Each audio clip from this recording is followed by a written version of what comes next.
I'm tired of reading, Grandpa, Mary Ellen sighed. I'd rather be outdoors running and playing. So you don't feel like reading, eh? Feel like running, do you? Then I expect this is just the right time to find a bee tree, he said, taking down a jar and putting on his lucky hat. What's a bee tree, Grandpa? Mary Ellen asked. Well, it's where the bees make their home. It's where they keep the honey. The sweetest in the land, Grandpa chirped excitedly. But we already have honey, Grandpa, Mary Ellen said. Ah, but not honey like this, her grandpa answered with a wink.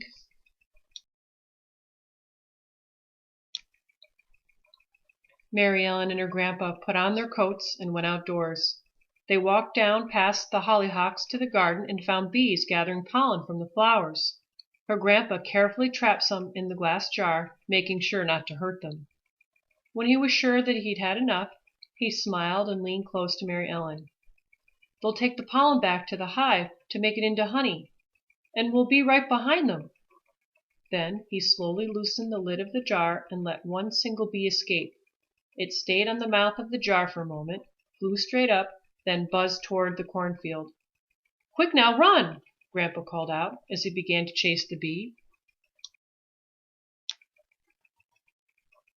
Just then, Mrs. Govlock, from down the creek way, was walking baby Sylvester in his carriage. Mary Ellen and her grandpa ran by them. We're off to find a bee tree today, Grandpa shouted. I haven't done that since I was a girl, Mrs. Govlock said excitedly. May I come too? Grandpa motioned her to follow, and the three of them were off and running.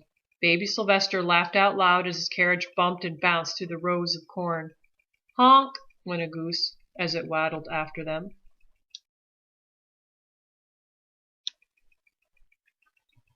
As they came from the cornfield and crossed Dietz Junction, Einar Tundelvold came around the bend on a squeaky old bike. Where are you all going in such a hurry? He asked. A bee tree, Mary Ellen puffed as the foursome scurried by. Chasing a bee to its tree, this I would like to do also, he said as he stood up and pedaled faster. The wheels of his bike went tweedle, tweedle, squeak. Their boots slapped the ground, the buggy pitched and swayed, and the goose honked as they ran after that bee. The bee swooped down, stopped, held in midair, then circled past them and headed straight for the St. Joe River. Olav Lundhagen, while strolling on the nearby shore with the charming Herman sisters, Petra and Dorma, looked up and noticed the commotion coming toward them. Where are you all going? He called out. To a bee tree we are going, Einar Tundelvold puffed as he pedaled by. Can we come too? The two lovely ladies pleaded. Fast, you'll have to run, Einar said. We don't care, let's go, all three shouted as they raced after him. Slap, bump, honk, tweedle, tweedle, squeak, thump. They all went as they sped down the road after that bee.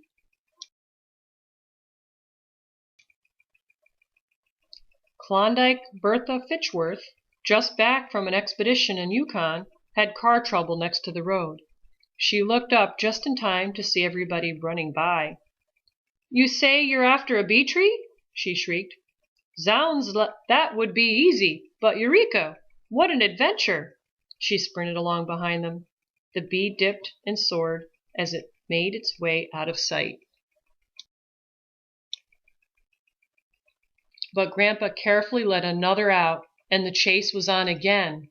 The noisy merry bunch galloped up over Bird Talk Fellow Ridge, only to run smack dab into Fiduciary Longdrop's herd of goats. The goats bleated and bucked as the people clamored through them. What ho! Fiduciary called out. You're going to scare me goats! A bee tree! A voice called back. With that Fiduciary tooted his flute, and he and his flock joined the chase. Bounding Billies, this'll be great, he said on a dead run. Three traveling musicians looked up just in time to see a thundering stampede of goats, buggies, people, and bikes coming straight for them. Why are they all running, Pa? One of the boys asked his father. We're after that bee, Grandpa said, pointing at the small dot in the sky. It's leading us to a bee tree, Mary Ellen wailed, as she streaked by them. Come along, Klondike, Bertha chortled as she huffed past.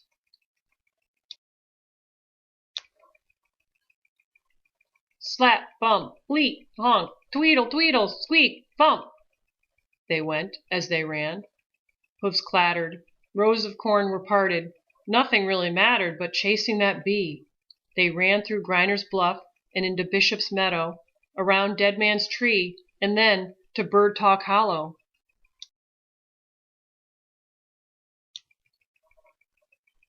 As they ran down the hollow, the bee took blinding speed and disappeared from their sight. They all stopped to catch their breath just in front of Dunk's woods. Grandpa handed the jar with the last bee in it to Mary Ellen, and she let it out. Sure enough, it flew straight and low, right into Dunk's woods. It's the bee tree, Grandpa whispered. That's where the honey will be. But we'll need plenty of smoke. Everyone set about to build a smoke fire from twigs and damp leaves. When the smoke had quieted the bees, Grandpa balanced on Einer's bicycle and reached into the tree. As he pulled out small pieces of honeycomb, he dropped them into some of baby Sylvester's spare clean diapers that Klondike Bertha was holding. Mary Ellen tied them into neat little bundles, and Mrs. Ludenhagen put them into the baby carriage.